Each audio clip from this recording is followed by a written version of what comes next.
এগুলো স্মৃতি, ঠিক না? আমি তুমি কেউ থাকবো না পৃথিবীতে, থাকবে কে? এই স্মৃতি।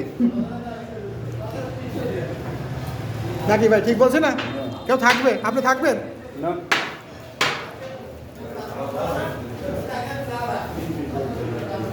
এটাই থেকে যাবে। যতদিন ফেসবুক আছে ততদিন ছবি থাকবে, ফেসবুক নাই আমরাও নাই।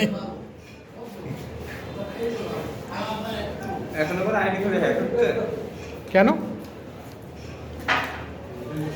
এখন সব মানুষ আমার টাকা ইনকাম হচ্ছে না আমি বলে শুনি বলে হয়, আমি ওইসব করি না এখনো। মানিকে 620 আইডি আছে না দেরি ওটা হ্যাক করে ফেলেছে কি নাম? মানিক টিকটকার হ্যাক করছে কারা? হ্যাক করছে কে? হ্যাক করছে কোনো বড় বড় পাওয়ারফুল লোক না? হ্যাকাররা না, আমার এইসব ফেসবুক এসব করা আমার দ্বারা সম্ভব নয়। এই ইনকামের ধান্দা আমার নাই। আপনার সমস্যা নেই তুমি তো আপনি ভেড়ে দিলে না, আমার আইডি ঝাড়তে হলে অনেক হিসাব করে জানা লাগবে, অনেক হাই সিকিউরিটি করা আছে। না আমার তো আছে না আপনার এমনি অটোমেটিক্যালি খুলে আমরা গরিব মানুষ, রুটি খাচ্ছি, আমাদের টাকা পয়সা নাই তো নাকি?